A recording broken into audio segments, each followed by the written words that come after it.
어제 조희대 대법원장 결국 국정감사장에 나오셨는데 심야에 이제 다시 나왔더라고요. 질의한 거에 대해서는 답변 거의 안 했다고 봐야 되잖아요. 마지막 마무리 발언이 조금 섞긴 했지만 그러니까 이제 여기에 대해서 반응하신 건데 이렇게밖에 볼 수가 없죠. 아, 두 분 또 생각이 다르네요. 그렇죠. 왜 진실을 말해야 될 사람들이 거부하냐 뭐 이 얘기를 하셨으니까요. 뭐 그렇게 말씀하실 수 있죠. 그런데 저는 이재명 대통령이 국정감사에서 뭐 진실을 말해야 한다. 왜 거짓말하는 거 수사 안 하냐라고 말씀하시니까 21년도 경기도 국정감사가 생각이 나요. 경기도지사 시절. 예. 그때 말씀하신 거 판넬까지 갖고 와서 얘기하셨다가 재판 계속됐고 그 재판 때문에 파기환송 때문에 어제 조희대 대법원장 국정감사 나온 거 아니에요? 네, 이기석 씨의 기차와 소나무라는 노래를 배경으로 해서 오늘 기자와 소나무, 제가 기자고요. 소나무 두 분이 나오셨습니다. 소나무 같은 분들이죠. 서영주 맥 정치사회연구소 소장님, 윤희석 국민의힘 전 대변인 나오셨습니다. 어서 오십시오. 네, 안녕하세요. 제가 소나무 같은 분들, 이 소나무 같은 분들이 칭찬이죠. 그렇죠. 칭찬이죠. 예. 네. 우리 정치권에 좀 소나무 같은 분들이 있어야 되는데 우리 젊은 두 분의 소나무 같은 분들이 좀 되셨으면 하는 바람에서 변함없는 소나무가 되겠습니다. 네. 예. 저도 똑같이 하겠습니다. 예. 병들지 않는 빨간 그럼요. 소나무, 빨간 소나무. 남산에 빨간 소나무, 파란 소나무. 파란 왜 소나무. 이래 철갑을 둘러야지.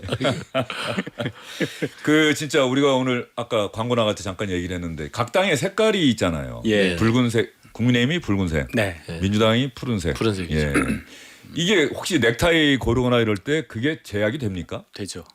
아, 방송 출연하고 이럴 때. 네. 제가 그래서 이제 근사한 색으로 예. 뭐 이런 색깔 예. 아니면 참 그러면 녹색까지는 매는데 아. 블루 쪽으로는 넘어가지를 못해요. 어. 그렇게 검열을 하더라고요. 스스로. 원래 저기 많은 남성분들이 또 이게 푸른색 넥타이 예. 같은 게 많은데 그렇죠. 국민의힘에 몸담고 있다는 이유로 이 푸른색 넥타이를 또 매지 못하는 슬픔이 있군요. 그런 게 예. 있습니다.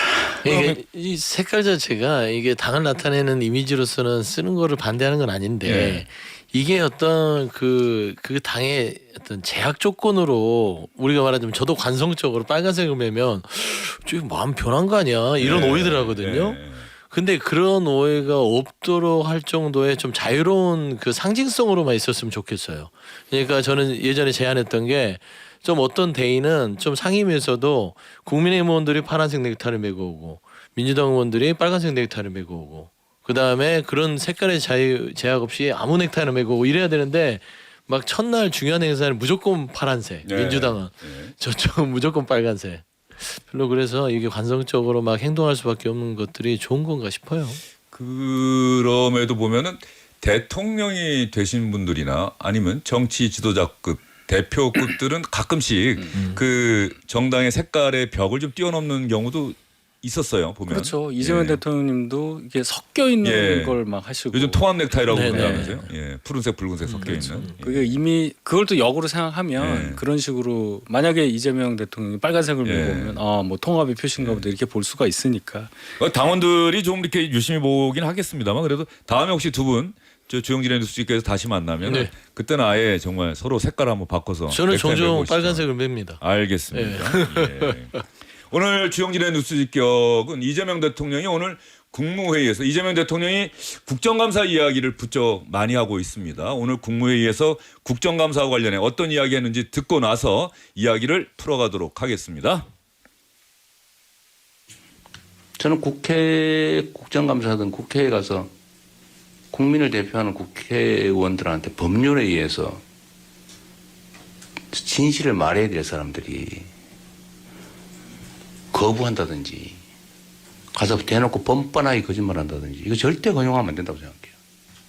이거 지금 작년부터 국회에서 증언 요구하면 거부하고 말이에요. 되도 않은 이유로 가서 거짓말하고.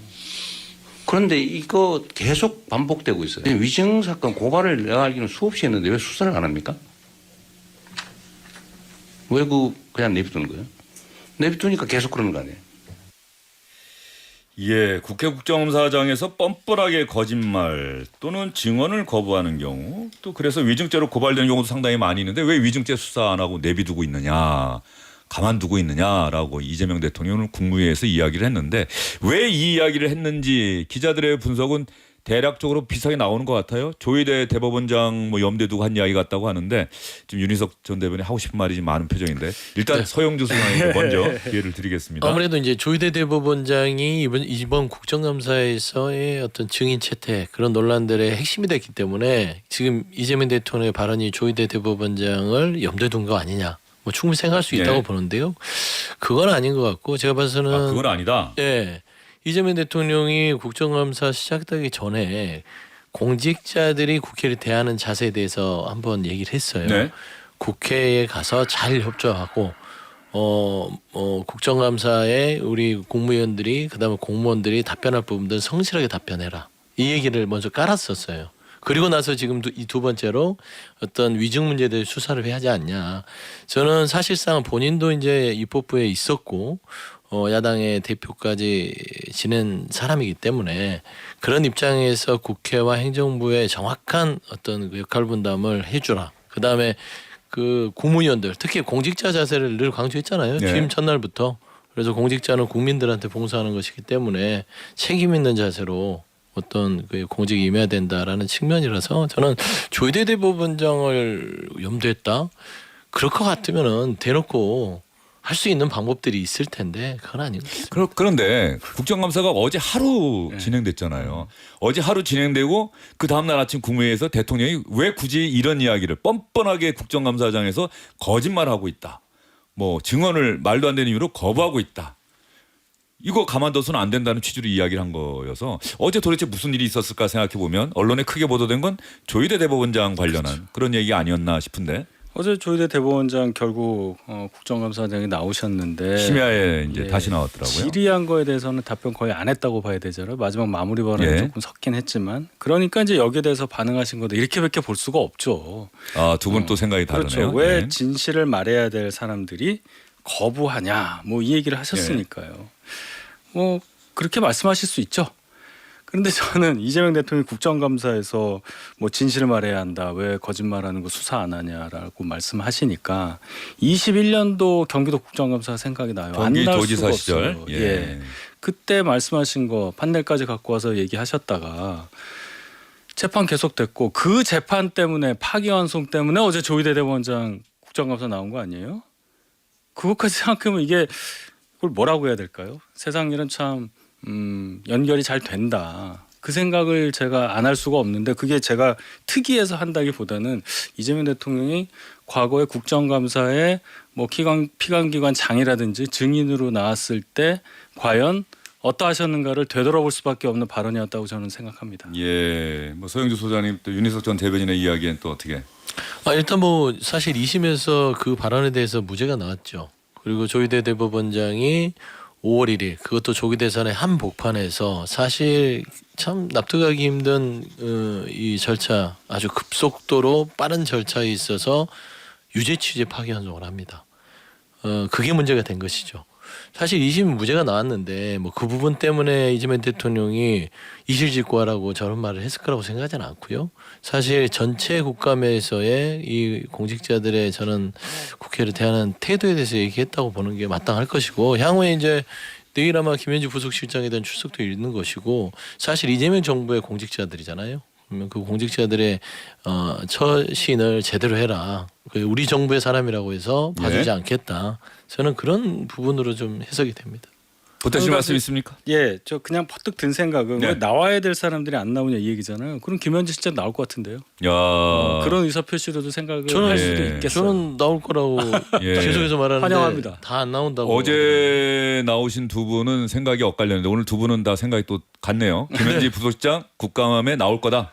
그렇죠. 정쟁의 여지를 국민의힘이 여기장만 놓지 않는다면 예. 운영위의 국정에 관련된 것으로만 국한된다면 김현지 부속실장이 안 나올 이유는 없다. 잠깐만요. 그러면 김현지 부속실장 이야기로 자연스럽게 넘어갔는데 그 전에 조희대 대법원장 이야기 하나 듣고 저 김현지 부속실장 관련 이야기로 넘어가 보도록 하겠습니다. 조희대 대법원장 어제 오전 국정감사 때 한 1시간 반 정도 질문 받으면서 묵묵히 있었죠. 대답 안 하고. 그리고 추미애 법사위원장이 정의를 선포하면서 자연스럽게 국감장을 빠져나갔다가 어젯밤에 다시 마무리 이제 발언을 하기 위해서 국정감사장에 돌아왔는데 민주당 의원들의 질문에 답변하는 내용이 약간 포함됐다. 뭐 이렇게 들으시면 될 것 같아요. 조희대 대법원장 이야기 들어보겠습니다.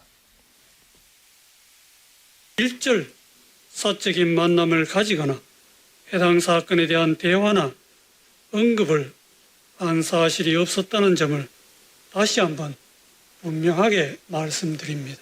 신속한 심리와 판결 선고의 배경에 관하여 불신이 있는 것 같아 안타까운 마음입니다. 개인적으로는 이와 관련된 불신을 해소하고 싶은 마음이 간절하기도 합니다. 저를 비롯한 12명의 대법관이 심리에 관여한 전원합의체에서 이루어졌고 그 전원합의체에서 심리되고 논의된 판단의 요체는 판결문에 모두 담겨 있습니다. 조희대 대법원장의 이야기는 민주당 의원들이 문제를 제기하고 있는 두 가지 이른바 사자 회동설, 그러니까 대선 개입 의혹을 제기하면서 그 근거가 됐던 어떤 만남이 있었다, 사인이 만났다, 한덕수 전 총리 등과 만났다라고 하는 이 문제 제기와 동시에 왜 선거법 상고심을 그렇게 신속하게 대선 전에 했느냐, 대선에 개입하려고 했던 것 아니냐, 이 두 가지 질문에 사실은 답변을 한 것 같아요. 네네. 일단은 뭐 그 만남 자체가 없었다. 저번에도 똑같은 얘기를 했고요. 이번엔 사적 만남이라고 얘기를 해서 여지를 두긴 했습니다. 예. 공적 만남에 대해서는 일단 퀘스천을 좀 붙여주고 싶고요. 사실 조희대 대법원장이 이게 마무리 발언에서 하지 않고 사실상 본인이 국정감사의 증인으로 이 증인석에 쓰는 게 부담될 수는 있으나 90분간 질의가 이어졌을 때 그때 그냥 명백하게 얘기를 했으면 어땠을까라는 생각이 들어요. 그러면 더 이상 일단락이 아니니까 더 이상 이런 논쟁이 계속해서 이루어지지 않을 가능성이 큰데 조희대 대법원장 내일도 현장 국감이 있습니다. 대법원에 대해서. 네. 그러면 계속 이 문제가 좀 불거질 텐데 사실 민주당이 조희대 대법원장의 이 이슈가 정무적으로는 제가 판단하기에는 득이 안 될 거는 같아요. 왜냐하면 좀 더 이게 국민 여론이 더 숙성이 돼서 조희대 대법원장 그 자리에 있기 참 민망할 정도로 신뢰할 수 없다. 이런 여론이 드높을 때 그때 가서 청문회도 열고 조금 더 여러 가지 사실관계를 확인해서 조희대 대법원장이 법률적으로든 네. 아니면 또 어떤 정치적으로든 대답을 못할 수준까지 간 다음에 해도 늦지 않는다고 보거든요. 그래서 저는 이 부분에 대해서는 사실 어제 민주당 입장에서의 어느 정도 면을 세웠고 예. 또 사법부의 면도 세우는 정도의 절충안의 첫날 국감이 아니었나 싶어요. 아마 출구 전략을 찾고 있지 않을까 싶습니다. 서영주 소장 이야기 들어봤더니 우상호 정무수석과 비슷한 상황 인식을 하고 있는 것 같아요. 아, 무슨 그런가요? 얘기인지 아시겠죠? 네네네. 왜 대통령이 뉴욕 순방하고 있는데 왜 법사위에서 청문회를 해서 뉴스의 초점을 그쪽으로 옮기게 했느냐라고 그렇죠. 하는 그 네. 섭섭함. 당정되는 한 몸이다라고 또 다시 또 갈등을 봉합하고 하긴 했습니다만 왜 좀 더 이 여건이 무르익은 상황에서 하지 않고 이렇게 서둘렀느냐. 네. 그것 때문에 대통령 국정 지지율이 좀 하락세를 보이고 있고 뭐 이런 비슷한 생각을 갖고 계신 것 그렇죠. 같은데. 제가 늘 얘기했지만 지금은 이재명 정부가 6개월이 안 됐어요. 예. 지금 5개월째 돼가고 있고 그 지금은 모든 뉴스의 중심은 이재명 대통령이 돼야 됩니다. 대통령이 멀리 힘들게 비행기 타고 가서 유엔에서 외교활동하고 돌아왔으면 그 성과를 빛내는데 주목을 해야지. 제가 말씀드린 조희대 대법원장 어디 안 간다니까요. 그 사실도 그대로 있다니까요. 그래서 사회내동설이든 아니면 그 당시에 파기환송의 절차에 미진한 부분들을 조금 더 보강해서 사실 충분한 팩트를 가지고 몰아세운다면 민주당이나 사실상 국민들이 갖고 있는 의혹을 조금 더 타격감 있게 할 수 있을 텐데 한 두세 달만 그렇게 좀 이렇게 좀 세심하게 접근했으면 좋겠는데 뭐가 급해서 그렇게 대통령이 힘들게 고생한 걸 다 가려야 되는지 그래 아쉬워요. 알겠습니다. 사법개혁 법안은 아직까지 민주당에서 만들지는 않았는데 그러려면 국정감사 끝나고 정기국회 예산 통과 끝나고 나서 뭐 내년 초에 네. 그러한 것들을 했어도 된다라고 하는 그런 말씀으로 좀 해석을 하겠습니다. 근데 조희대 대법원장의 이 답변 나는 사자회동 민주당이 제기하는 의혹 그런 만남 가진 적 없다. 그리고 선거법 대법원의 그 판결이 너무 빨리 뭔가 대선에 개입하기 위해서 신속하게 이루어졌다. 여기에 뭔가 대선에 개입하려는 의혹이 있었던 것 아니냐는 민주당 의원들의 제기에 안타까운 마음이다. 불신을 해소하고 싶은 마음이 간절하다. 그런데 12명의 대법관이 전원 참여한 합의체에서 심리하고 논의된 판단의 요체는 판결문에 다 담겨 있다. 아니다라고 부정을 하는 것 같아요. 그렇죠. 우리가 이제 선후 관계를 좀 봐야 되는데요. 대선에 개입하려고 3심을 빨리 열어서 유죄 취지 파기환송을 했느냐 이런 걸 말을 하기 전에 이 재판이 왜 있었냐부터 생각을 해요. 왜 이렇게 늦어졌냐를 봐야죠. 이 1심 지나고 나서 1심이 제 기억에 11월 10일로 기억을 해요. 그다음 이제 2심이 3월 말쯤에 나서 28일 날 기록이 넘어갔다는 거 아니에요. 근데 그 사이에 윤 대통령이 1심 나고 난 다음에 계엄을 하는 바람에 이제 탄핵으로 넘어가는 과정이 있었고 조기 대선 있을 줄을 예비하고 간 게 아니지 않습니까? 1심도 늦어졌지만 그 2심이 나왔고 그때는 4월 4일 탄핵 전에 나왔단 말이에요. 2심 무죄가. 그렇죠? 그 다음에 넘어가는 과정이기 때문에 대선을 염두에 두고 3심을 빨리 해서 이 후보자에게 뭔가 정치적으로 위해를 가해서 대선에 개입하려고 했다는 거는 선호가 바뀐 얘기죠. 예. 그 다음에 정말 대선에 이때다 하고 대선에 개입해서 영향을 미치려고 했다면 이분이 파기환송을 했겠냔 말이에요. 그런 의도라면 그냥 파기 자판을 했겠죠. 그럼 끝나는 거예요. 그리고 설령 파기환송을 했어도 계산을 해보면 다시 4심을 한 다음에 5심까지 가가지고 대법원까지 해서 확정으로 유죄 나서 대선에 출마하지 못하기까지 하는 과정이 물리적으로 안 됐잖아요. 시간상. 그러면 끝난 얘기입니다. 재판은 물론 지금 연기된 상태인데 예. 기일을 안 정했으니까. 중단된 거죠. 예, 뭐 중단 뭐 어쨌든 다음 기일을 안 열고 있어 그냥 가만히 있는 건데 굳이 이렇게까지 할 필요가 있느냐. 그러니까 결론은 민주당에서도 애초에 5월 1일에 이 전원합의체 결과 발표한다고 했을 때 좋아했단 말이에요. 조속하게 법적인 안정성을 취하게 해달라 이런 취지로 당시 조승래 수석 대변인이 말씀하신 것도 기억을 한단 말이에요. 근데 결과가 다르니까. 그래서 제가 여쭙는 것은 무죄였더라도 이렇게 절차를 가지고 시기를 가지고 시간을 가지고 대법원을 이렇게 흔들 거냐 민주당이 그 질문만 제가 드리고 싶어요. 예. 답이 없어요. 예. 그러니까 이제 윤희숙 대변인이 지적하는 거는 왜 무죄였으면 안 그랬을 거를 유죄니까 이러는 거 아니냐. 또 그때 무죄 나올 줄 알고 민주당이 어떤 반응도 하지 않지 않았냐 이런 주장을 하는 거예요. 근데 이제 그 주장은 민주당의 판단이 잘했든 못했든 간에 저는 좀 미진했다고 보는데 사실 중요한 선거가 있을 때는 중요한 정치인의 선거나 수사는 중단이 되어 왔던 것들이 검찰과 법원의 입장이었고 관례였습니다. 왜 그러냐면 국민의 지대한 관심사를 가졌기 때문에 선거에 영향을 미칠 수 있다는 점들을 스스로도 부담이 됐기 때문에 그래 왔죠. 그러면 조희대 대법원장은 예.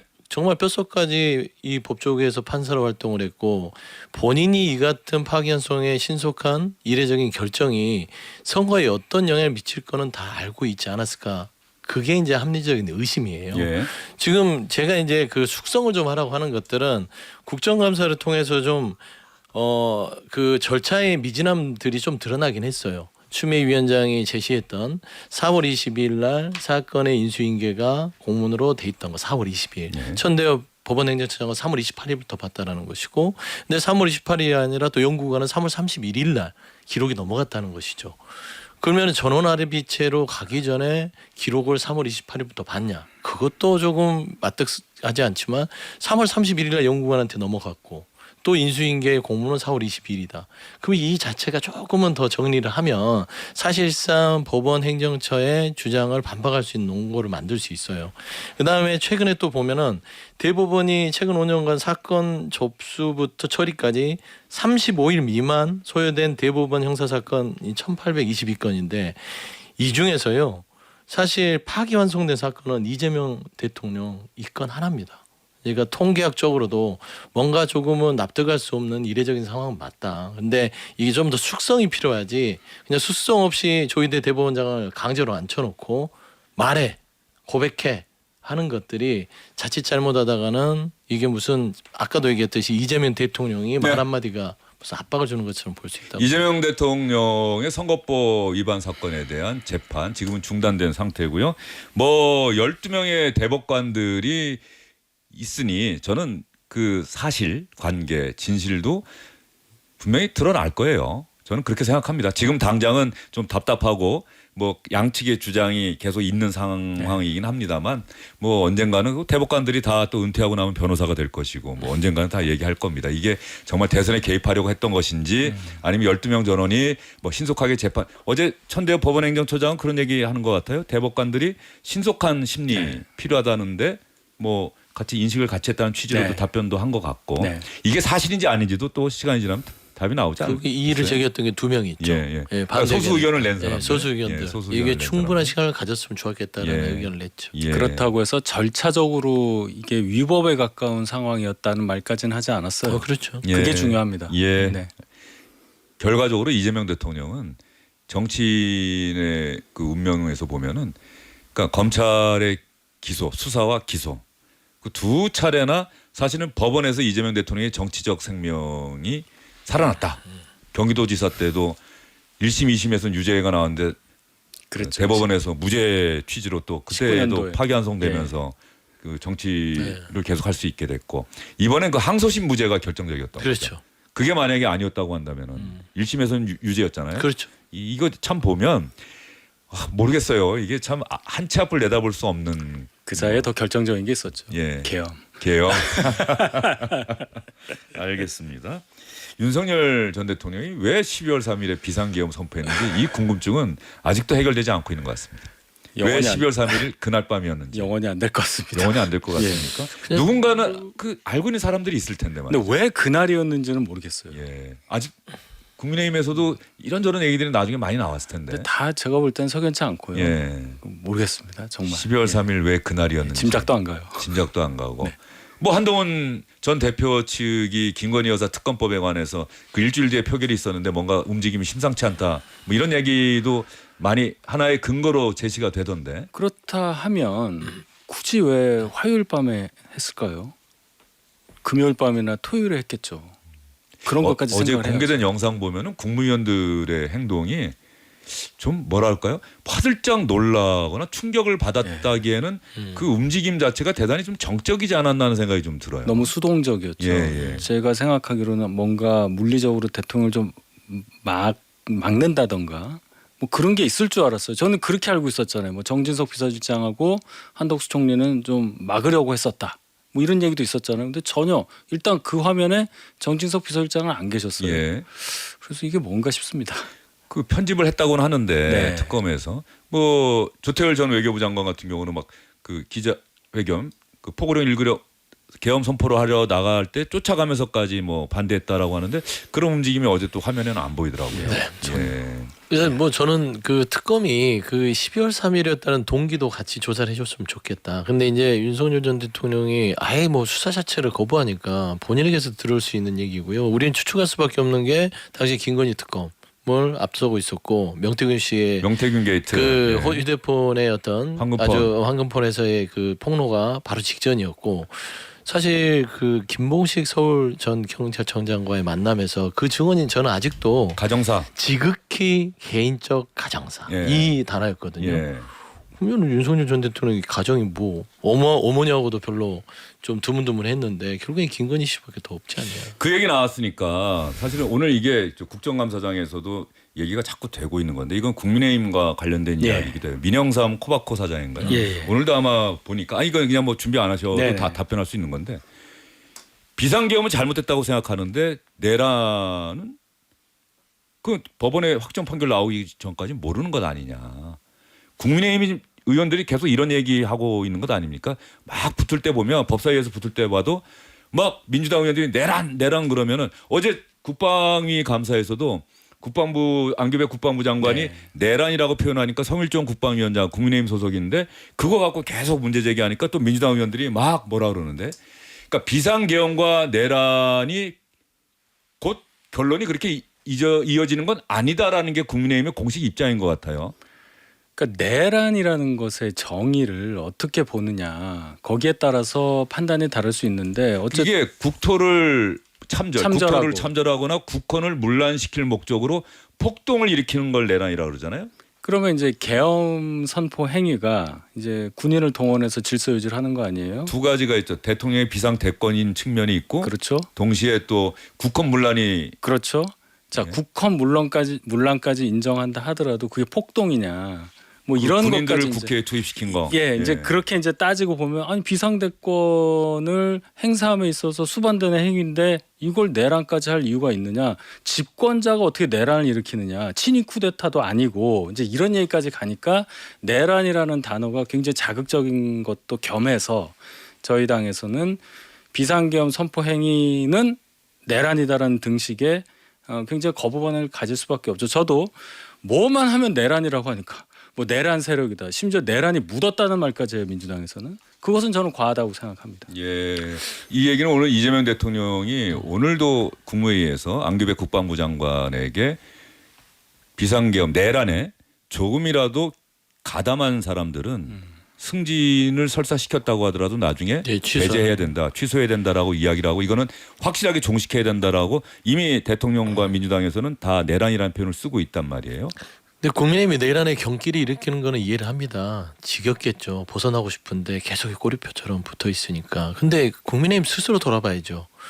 윤석열과 김건희 씨와 절연을 했다면, 그리고 그 윤호개인 세력과 절연을 했다면 내란의 소리를 하더라도 기분 나쁠 게 없어요. 우리는 절연했어요, 하지 마세요 하면 되잖아요. 국민의힘의 아픈 부분이라고 지금 말씀드려도 현재 상황이 되겠습니까? 그래요. 예. 왜냐하면 탄핵을 반대하는 당론이 유지되고 있고, 윤호개인과는 헤어질 수 없다고 당대표가 하고 있고, 건국 전쟁을 보고 있고, 그 다음에 윤석열 전 대통령과도 끊을래야 끊을 수 없다고 하고 있는 그런 지도부가 있습니다. 저는 그런 상황이기 때문에 내란을 얘기를 해도 그들이 내란하지 마라는 거는 경기지 감정적인 부분이지 논리적이지 않아요. 사실 보면 윤석열 전 대통령이 내란죄를 저지르지 않았으면 지금 구속됐겠습니까? 탄핵을 또 떠나서. 그러니까 되게 이게 말도 안 되는 논리입니다. 탄핵은 내란죄로 한 게 아니다. 형사적으로 내란죄가 확정돼야 내란죄라고 칭해라. 아닙니다. 사실 내란죄와 외환죄는 형사소추를 받지 않는 특권이 있는데 지금 형사소추를 받았다는 것은 내란죄로 추인이 된 거예요. 그렇게 봐야 되는 게 맞지 않을까요? 그리고 혐의도 내란 우두머리 혐의입니다. 아직은 모를 내란 우두머리 혐의가 아니라. 형량이 사형 아니면 무기죠. 그렇죠. 그냥 그 어떤 뭐 누가 죽었거나 다쳤거나 부분을 주장하는 것은 이게 사형이냐 무기냐 형량에 대한 차이지, 지금 현재는 내란죄를 저질러서 형사재판을 받고 있다. 그래서 내란 행위라고 해도 큰 무리는 없다. 알겠습니다. 이 이야기를 또 뭐 길게 하면 또 도돌이표가 될 수 있긴 할 것 같은데, 다만 그 국민의힘이 비상계엄은 잘못됐는데 내란이라고 하는데 동의할 수 없다라고 하는 것이 국민의힘의 지금 서영주 소장이 얘기하는 것처럼 국민의힘의 발목을 잡고 있는 것 아니냐. 그 부분이 국민의힘이 무언가 이야기를 해도 명분이 잘 서지 않는. 예. 윤희석 전 대변인 생각은 어떠세요? 맞는 말씀이죠. 이제 예. 비상계엄의 불법성에 대해서는 다 인정을 한단 말이에요. 그러니까 그런데 불법 비상계엄이면 불법 비상계엄이라면 그게 과연 내란으로 바로 연결되느냐 여부에 있어서 생각이 좀 다른 거고, 그 전에 이제 탄핵은 과하다 이렇게 되겠잖아요. 불법 계엄을 했는데 탄핵하는 건 과하다. 이게 지금 저희 당의 입장이란 말이에요. 그래서 그러면은 불법 계엄의 위중함에 대해서 인식하는 정도의 차이가 있다. 이래서 국민들께 인정을 잘 못 받고 있는 거라 생각이 들고, 그 지점은 제가 어느 정도 동의하는 부분이 있고, 장동혁 지도부에서 이제는 선을 좀 그어야 한다. 다른 지도부도 아니고 장동혁 지도부라면 그러한 선언을 통해서 국민 여러분들로부터 인정받을 수 있는 부분이 훨씬 더 많다. 그런 차원에서 이제는 당 지도부가 어느 정도는 발전된 그런 발언의 양태를 보여줘야 하는 거 아니냐, 그런 예. 생각을 개인적으로 합니다. 알겠습니다. 이런 상황에서 대법원의 신속한 판결이 그래서 필요하다. 이런 혼란을 막기 위해서라도, 특히 국민의힘이 제1야당이 제대로 된 길을 가기 위해서라도 법원의 판결이 신속하고 정확하게 나와야 된다는 생각이 들고요. 종북 반국가 세력을 일시에 척결하기 위해서 비상계엄을 선포한다는 비상계엄 선포의 명분이 잘못됐다면 내란죄로 이어질 가능성이 대단히 크다라는 게 또 법조인들의 시각인 것 같고요. 알겠습니다. 자, 조금 전에 말씀드린 것처럼 김현지 부속실장의 국회 출석과 관련한, 근데 오늘 아마 국정감사장에서 박정훈 의원인가요? 예, 뭐 이런, 저는 이제 이 색깔론 뭐 어떤 이런 누군가와 어떤 사건에 연루됐는데 그래서 어떻다, 이 얘기는 좀 그렇고요. 뭐 또 윤희석 전 대변인이 얘기하실지 모르겠습니다만 어쨌든 국회 출석 문제와 관련해서 이야기가 지금 상당히 두 분은 다 나올 거다, 지금 안 나올 것처럼 뭐 민주당에서 그러는 것 같긴 한데 나올 거다라고 하는데, 일단 국민의힘의 유상범 의원 이야기를 들어보고 이야기를 이어가도록 하겠습니다. 존엄한 현지를 국민의 감시로부터 보호하려는 민주당의 노력이 눈물겨운 지경에 이르렀습니다. 대통령실은 국회에서 결정하면 따르겠다며 민주당의 공을 떠넘기고, 폭탄 처리반이 된 민주당은 15일 운영위에서 또다시 김현지 증인 채택 여부가 논란이 될 것을 피하기 위해 미룬 것입니다. 국민의힘은 어제부터 존엄 현지에 대한 제보센터를 운영하기 시작했습니다. 민주당이 아무리 시간을 끌고 존엄 현지를 국감장에 안 나오게 한다고 해서 국민의 심판과 진실의 추적은 막을 수 없을 것입니다. 국민의힘에서는 국민의힘 지도부는 아예 김현지 부속실장을 앞에 존엄, 최고 존엄 뭐 이런 식으로 북한의 최고 존엄 여기에 빗대서 존엄 현지라고 부르는 게 그냥 굳어진 모양이네요. 저는 솔직히 개인적으로 예. 저런 언어 유희에 대해서 예. 반대하는 입장이에요. 그러니까 저렇게 표현을 하게 되면은 규정을 짓는 게 되잖아요.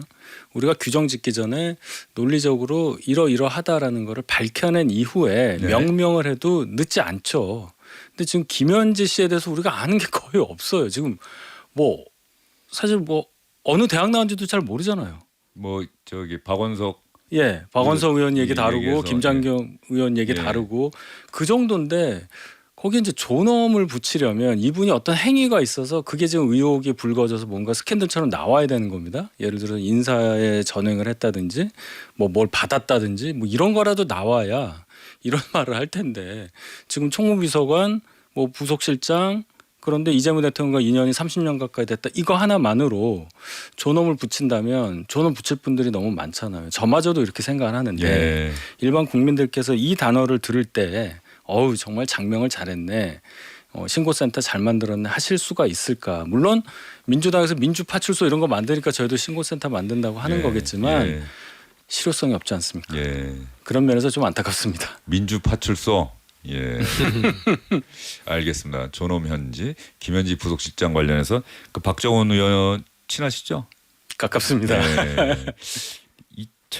아까 제가 말씀을 자세히 안 드릴 텐데 하여튼 판결문에 언급됐다라고 하는 것을 이유로 해서 예전에 통진당 그 2004년인가요? 2004년에 김일성 추종 세력인 경기 동부연합과 연결돼 있다라고 박정원 의원은 주장을 했는데 2004년 성남시 의원 겁박 벌금형이 있었는데 이 행위에 김 실장도 함께한 것 확인했다는 취지로 오늘 주장을 한 것 같은데. 그렇죠. 예.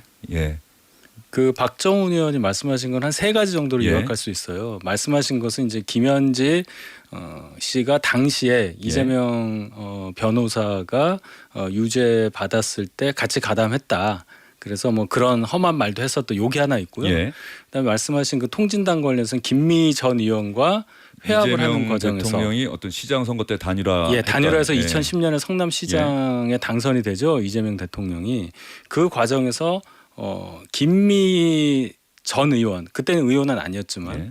그분과 단일화하는 과정에서 모종의 역할을 했는데 통진당은 경기 동부연합이랑 연결이 되니 그쪽이랑 연결이 되는 게 아니냐 이게 하나 있고 통진당 관련한 재판 과정에서 증인으로 출석해서 김미 씨 등이 형을 좀 덜 감경받게 하는 증언을 했다. 뭐 위증에 가까운 증언을 했다. 이렇게 세 가지 주장을 한 거예요. 네. 알겠습니다. 이것과 관련해서 우리 소영주 소장 이야기 듣기 전에 오늘 대통령실 대변인 이전에 김남준 대변인이 브리핑을 했는데 이 질문이 나왔어요. 이 질문 그리고 국회 출석 문제에 대한 그게 있었는데 김남준 대변인이 이렇게 이야기했습니다. 여러분 들어보시죠. 그 김현지 부속실장님 국회 국정감사 출석 관련해서 한 번 더 여쭤야 될 것 같은데 대통령실 고위 관계자 발로 야당에서 요구하는 6개 상임위에는 6개 상임위 출석에는 응하기 어렵다 이런 내용이 보도가 돼서 어떤 게 대통령실 공식 입장인지 여쭙고요. 그 김현지 실장님이 극좌 단체랑 연관이 과거에 있었다는 의혹 제기였는데 그 국감 출석에 대해서는 여러 번 말씀드렸던 것 같은데 일관됩니다. 그리고 대변인의 답변이 더 공식적이지 않을까 생각이 되는데 다시 한번 말씀드리겠습니다. 국회가 결정하는 바에 따르겠고 국회가 나와야 한다고 결정하면 당연히 나가는 것입니다. 변함 없고요. 그 기준 어쨌든 뭐 답을 구하셨으니 50대도 안 먹힐 프레임입니다. 좀 거짓말을 하더라도 좀 정성이 필요한데 그런 정성조차도 부족한 것 아닌가 이런 생각이 듭니다. 뭐 당에서 적절히 대응하고 있는 것으로 알고 있습니다. 자, 박정훈 의원의 오늘 주장은 50대도 안 먹힐 프레임이다라는 취지로 답변을 했어요. 네. 김남준 대변인이. 저 말은 이게 대통령실 대변이니까 그냥 품격 있게 한 예. 거죠.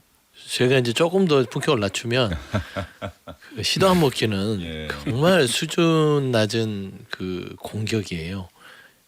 정말 국민들 그 고개를 절레절레합니다.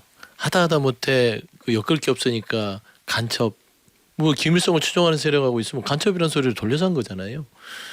김현지 부속실장이 사실상 위증을 했다면 그 통진당 김미 그분한테 방어를 하기 위해서 위증죄로 고발을 당했겠죠. 근데 그러면 위증에 가까운 무슨 뭐를 했다? 그건 위증에 가까운 건 위증을 한 거 아니잖아요. 그것도 현혹시키는 거고. 그다음에 사실 그 경비동부연합에 이 성남시장의 그 연합이 있었기 때문에 김현지 부분이 가깝다. 김현지 실장은 예전부터 시민단체 시절부터 지금까지 이재명 대통령과 함께했던 사람이라서 당시 성남의료원을 만들려고 시민단체 활동을 같이 했어요. 그러니까 가서 시의원들이 안 되니까 우리 의료원을 만들어달라 하면서 몸싸움을 했던 거고 시민단체 그래 하잖아요. 그러다 보니까 당연히 소통을 하게 되는 것이고 시장 출마할 때도 그 옆에서 참모로서 역할을 하다 보면 아니 저기 그 단일화를 해야 이길 것 같으니까 가장 실질적인 참모로서 활동을 했으니까 그쪽 후보랑 잘 알겠죠. 너무나 당연한데 이게 경기동부연합의 김일성을 추종하는 그 자체도 조금 저는 맞듣지 않고 박정훈 의원 제가 알기로는 그래도 언론인 출신이고 나름대로 합리적으로 생각한다고 하는데 어쩌다가 이 지경까지 갔는지라는 생각이 듭니다. 예, 뭐 국회의원은 자신이 어떤 걸 폭로하고 그동안 사람들이 알지 못하는 걸 폭로할 땐 거기에 합당한 책임까지 미리 각오를 해야 될 것 같아요. 이 부분은 뭐 반드시 어쨌든 이런 면에서라도 김현지 부속실장이 국회에 나와서 이런 질문 나오면은 답변하면 그게 오히려 더 낫지 않을까 하는 생각도 좀 들긴 들어요. 제가 그래서 네. 저는 그 지금 조건이 안 나온다로 이게 결정된 게 아니라 6개 상임에서 부르는 거는 불가하다예요. 제가 보기에는 뭐 입장에서는. 결국 국회 운영이죠. 운영이 나옵니다. 상임이야, 운영만 뭐 나오면 사실. 그러니까 저는 운영이 나온다고 예, 봅니다. 예. 오늘 김남준 대변인 이야기한 국회가 합의하면 100% 나갑니다라고 이야기를 했는데 국회가 합의하면은 이제 민주당이 동의하면이 이제 네. 이퀄이죠. 뭐 그게 같은 그렇죠. 말 아닙니까? 그러니까 민주당에서 정무적인 판단을 잘 하셔야 될 게 예. 박정훈 의원이 본인이 이제 판결문을 인용을 해서 판결문을 입수해서 예, 예. 거기에 근거해서 지금 주장을 한 거란 말이에요. 뭐 허위 사실은 아니라고 저는 생각합니다. 그러니까 해석의 나름이잖아요. 예. 자 그러면 국회의원이 국감장에서 어떤 해당 인물에 대해서 이런 정도 묻는 것은 저는 충분히 가능하다고 생각하기 때문에 이 얘기는 김현지 나와달라 이 얘기 아니겠습니까? 안 나온다고 하니까 지금 기자회견 열어서 이런 얘기 한 거니까 이게 이제 더 안 나오면 더 이제 발굴을 할 거예요. 예. 그러니 운영위에서라도 증인 채택을 해서 김현지라는 분 나오셔서 국민들 앞에서 뭐 말이 안 되는 질문이라면 정말 50대나 먹히는 공작이라면 그렇게 답변하시면 국민들이 또 그렇게 판단하실 거니까 50대도 안 먹힐. 안 먹힐. 예. 제가 뭐라고 알겠습니다. 했나요? 예, 하여튼, 예, 알겠습니다. 김현지 부속실장 전반적으로 어제 허민 기자 빼고 세 분은 다 나올 거라고 지금 얘기하고 있습니다. 청취자 여러분 또 어떻게 생각하시는지 궁금하고요. 이것과 관련한 이야기 여기까지 마무리하고요. 이재명 대통령이 최근에 정성호 법무부 장관에게라고 하는 서면 브리핑을 통해서 이 정성호 법무부 장관에게는 나중에 추후 백불에서 나온 이야기이고 그 이른바 인천세관 마약 연루 의혹 백혜룡 경정이 계속해서 주장하고 있는 이 내용에 대한 철저한 수사를 지시를 하고 필요하다면 백혜룡 경정도 수사팀에 파견을 해서라도 철저하게 수사를 해라 지시를 했는데 이것과 관련해서 대통령이 구체적인 사건의 아주 실무적인 내용까지 일일이 지시한 거는 이 수사에 개입하려는 것 아니냐 뭐 이런 또 주장을 야당에서 하고 있는데 오늘 정성호 법무부 장관이 국정감사 답변을 통해서 이 부분에 대한 이야기를 했습니다. 한번 잘 들어봐 주시기 바랍니다. 그러면서 뭐라고 얘기를 하냐면 백혜룡 경정이 직접적으로 공격을 합니다. 정성호 장관이 마약 게이트 덮은 검찰 세력과 한편입니까? 이거에 대해서 두 가지 질문을 드리겠습니다. 이 마약 그 사건 수사가 동부지검에서 지금 몇 개월째 수사를 했는데 정부가 바뀌었지 않습니까? 전 정부 같으면 위에서 덮었다고 할 수 있겠지만 지금 백혜룡 경정이 주장한 게 아무것도 안 나오고 있는 상황에서 지금 이런 일까지 생겼습니다. 지금 어떻게 판단하고 계십니까? 지금 이문정 그 동부지검장을 책임자로 해갖고 매우 엄중하게 수사하고 있는 것으로 알고 있고요. 대통령께서 말씀하신 것은 이게 국민적 관심이 높고 상당한 의혹이 제기되고 있기 때문에 독자적으로 좀 엄정하게 잘 수사해라라고 하는 원론적인 당부였던 거죠. 그럼 지금까지는 엄정하게 수사가 안 되었고 마약 게이트를 정성호 장관님이 덮었기 때문에 대통령이 의혹 제기자인 백혜룡 경정을 당신이 직접 가서 수사해라고 지금 이렇게 지시한 것처럼 저기 보이잖아요. 저희에게는. 제가 알기로는 이제 백혜룡 경정께서 수사 과정에 관련된 이러저러한 얘기를 외부에서 하고 있기 때문에 본인이 직접 참여하는 게 좋지 않겠냐는 그런 분이 참여하는 것이 좋습니까? 객관적인 수사가 되겠습니까? 어쨌든 이 사건을 최초에 수사했던 당사자이기 때문에 뭐 큰 문제는 없다고 생각합니다. 아니요. 수사했던 당사자가 아니고 일방적으로 의혹을 제기한 분인데 이분이 갔을 때 과연 수사가 객관적으로 이루어질 수 있겠느냐. 그리고 그것을 대통령이 수사팀 구성에까지 이렇게 직접적으로 개입하시는 것이 옳은지를 장관님의 의견을 여쭙는 겁니다. 뭐 대통령께서 게다가 이분은 장관님을 직접 공격을 하고 있어요. 검찰 세력과 한편, 마약 게이트 덮은 검찰 세력과 한편이라고. 여기에서 아무 말씀도 안 하십니까? 장관님은? 그야말로 적절치 않은 매우 주관적 의견을 얘기한 거기 때문에 뭐 그럴 제가 대응할 가치는 별로 없다고 생각합니다. 다만 정성호 법무부 장관 이야기고요. 지금 백혜룡 경정 언론 보도에 따르면은 뭐 서울 동부지검에 파견 가는 거는 가는 건데 자기가 책임질 수 있는 수사 권한을 자신에게 달라라고까지 이야기를 하고 있고 이문정 동부지검장에 대해서 대통령이 엄정한 수사를 지시했다. 뭐 많은 어제 이 자리에 나왔던 그 어떤 분 이야기로는 이거는 실적을 내라. 이문정 동부지검장이 실적을 내야 한다라고 하는 강력한 주문이다. 뭐라고 얘기하고 뭐 어떤 또 다른 또 해석에 따르면은 이문정 지검장 지금까지 동부지검장 되고 나서 뭔가 뭘 했는지 약간의 불신도 깔려 있는 건 아니냐라고 하는 뭐 그런 해석도 나오고 있는데 이 사안은 사실은 유튜브나 이런 데 보면은 이게 또 뭐 김건희 씨까지도 막 이름이 거론되기도 하고 또 심우정 전 검찰총장 또 전 법무부 장관 뭐 한동훈 전 장관도 막 얘기가 나오고 그래서 고소고발 많이 진행되고 있죠. 이 사안이기 때문에 이것도 사실은 엄정하게 수사해서 빨리 진상을 밝혀야 될 것 같아요. 정말로 인천세관 직원들을 누군가 윗선에서 개입해서 수사를 무마하려고 했던 것인지 어떻게 파악하고 계세요? 그러니까 자 우리가 백혜룡 경정이 무슨 사건에서 그동안 일을 했는지를 봐야 되는데 정확하게 예. 인천세관을 통해 들어온 마약 관련한 수사를 했던 건 맞아요. 근데 지금 동부지검에 설치되어 있는 검경 합동 수사팀의 이름은 세관 마약 수사 외압 의혹이에요. 그러니까 외압을 받은 것에 대해서 수사를 하고 있는 거예요 지금. 그 인천세관 마약 수사가 아니고 수사를 덮으려고 했다고 주장하는 그 외압에 대한 팀이란 말이에요. 근데 거기에 외압의 당사자가 수사하는 사람으로 들어간다는 게 거기서부터 이상하잖아요. 외압을 받았다라고 네. 주장하는 사람이 당사자. 예. 본인과 관련된 걸 한다. 그럼 피해자라고 주장하는 사람이 수사를 한다는 거예요. 김대엽이 수사를 하고 예를 들어서 김만배가 수사를 하고 대장동을 뭐 그 얘기입니다. 예. 여기서부터가 이상해요. 지금 정성호 장관이 수사에 정통하니 전혀 다른 얘기. 그 수사가 아니에요. 거기서부터 우리는 짚고 넘어가야 되고 백혜룡이라는 분이 일방적으로 주장하는 겁니다. 뭔가 덮었다는 것이. 방송에도 많이 출연한 것 같아요. 예, 그걸 예. 잘 보면요. 네. 결론적으로는 이분이 어디까지 얘기를 하냐면 그 수사를 덮었다. 내가 열심히 수사한 걸 덮었다. 압수수색 영장 안 나온 거 보니까 이거는 한동훈, 이원석, 법무부 장관, 검찰총장 이런 사람들이 또 심우정 총장까지 인천지검장 당시. 예, 인천지검장까지 해서 연합해서 이거를 묵히게 한 거구나. 그 위에는 윤석열, 김건희 두 분이 있구나. 이렇게 돼요. 예. 그래서 그 사이에서 갈등, 이 수사를 못 덮게 됐으니까 계엄했다. 여기까지 갑니다. 이분이. 그럼 이분을 대통령이 직접 실명을 거명하면서 수사팀에 넣어라 하는 것은 제가 볼 때는 대통령 아마 거기까지는 모르시는 것 같고 지금 용산 대통령실의 정무 판단 기능이 또는 정보 수집 기능이 제대로 운영되고 있느냐에 대한 심각한 의문을 갖게 돼요. 이 정도 수준의 분을 경정이에요. 경정 5급 경정을 수사팀에 넣으러 대통령 실명을 거론하면서 얘기를 했다는 것의 그 수준 거기에 대해서 심각하게 의심을 하는 거예요. 전례를 좀 찾아보기 어려운 언급인 거는 분명해요. 네. 예. 그렇기 때문에 이거 어떻게 감당을 할 거냐는 거예요. 자, 지금까지 아무것도 안 나왔다는 거 아니에요. 정권 4개월 네. 넘었잖아요. 지검장은 이문정. 그럼 없는 겁니다. 제가 볼 땐 그래요. 그럼 자, 이분이 갔다고 쳐도 뭘 하겠어? 이분은 자기가 그 팀 못 가겠다고 그러고 하나 만들어 달라니까 지금 동부지검에서 그렇게 하겠다는 거예요. 이런 일이 있었습니까?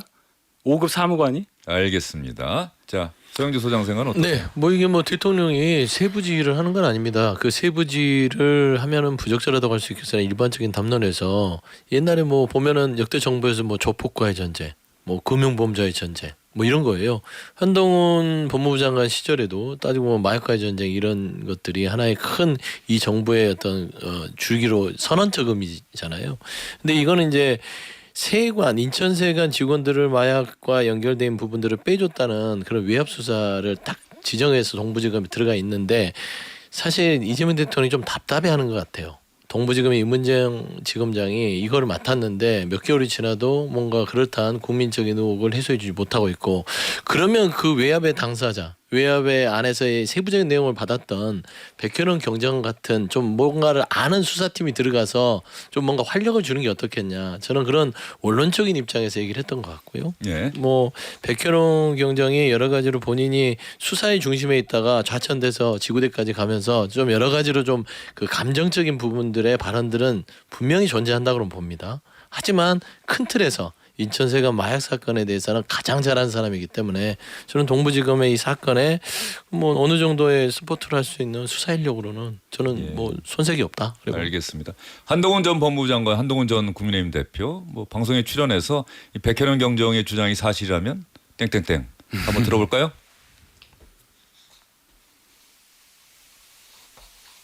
저는 백혜룡 씨가 얘기하는 제가 마약 수사에 이런 마약 수사에 관여했다는 것이 요만큼이라도 드러나면 전 다 던지겠습니다. 모든 걸 다 걸게요. 정치 안 하겠습니다. 그러면 백혜룡 씨 거짓말을 이렇게 공개적으로 공인해준 이재명 대통령은 뭘 걸 겁니까? 한동훈 전 대표 특유의 또 화법이 나오네요. 저는 정치를 떠나겠습니다. 이재명 대통령은 뭘 걸겠습니까? 뭘 걸 게 많으신 분 같아요. 아니, 그만큼 부러워요. 예. 아무것도 없다는 얘기잖아요. 그 영등포 경찰서에서 형사 이과장 하다가 이 사건 수사를 한 게 백혜련 경정 얘기 아닙니까? 근데 영등포 경찰서에서 하는 수사를 법무부 장관이 어떻게 알며 이제 이런 얘기부터 나오는 거예요. 예. 그래서 결론적으로는 이 실체 없는 것에 대한 의혹 제기를 대통령이 보증서 준 거나 마찬가지라고 봅니다. 이거 아무것도 안 나오면 대통령께서 이거 어떻게 감당하실 건지 주변 분들 지금부터라도 잘 판단하셔야 될 거로 보고 동부지검에서는 백혜련 경정이 파견 오면은 전담한 수사팀 뭐 만들겠다는 취지로 이야기를 하는 것 같고요. 예. 정말 이해를 못 하겠어요. 그래서 이것도 또 마찬가지로 동부지검이 수사 결과를 열심히 수사해서 빨리 내놔야 될 것 같아요. 그렇습니다. 진짜 그동안 제기된 예. 백혜련 경정이 제기한 의혹이 사실인지 아닌지 뭐 이런 부분도 한번 해야 되고요. 시간이 이제 얼마 안 남아서 오늘 과학기술정보방송통신위원회에서 민주당 노정면 의원이 YTN 매각 관련해서 복수하기 위해서 김건희 씨가 그 내용도 준비했는데 시간상 도저히 안 될 것 같고요. 네. 네. 뭐 그것도 이제 노정면 의원이 그런 녹취를 입수를 해서 이 보안이 복수란 말이 나온 거 보니 복수하기 위해서 YTN을 매각시켰다라고 하는 주장인데 이것도 뭐 사실은 국정조사나 뭐 이런 걸 통해 갖고 나중에 또 다 밝혀야 될 일인 것 같고요. 다음 주에 약속하신 대로 다음 주 화요일에도 나오시는 거죠? 네, 그렇습니다. 예, 넥타이 한번 알겠습니다. 서로 색깔 바꿔서 매기. 저도 보라색이면 보라색 옷을 한번 준비해 그래요. 보도록 하겠습니다. 넥타이를 안 매고 색깔로 표현하겠습니다. 색깔로 예. 오케이 했습니다. 드레스 코드를 지금 말씀드린 거예요. 네, 알겠습니다. 자, 두 분 오늘 긴 시간 수고 많으셨습니다. 네. 수고 많으셨어요. 감사합니다. 네. 네, 예. 자, 주영진의 뉴스 직경은 여기까지입니다. 고맙습니다.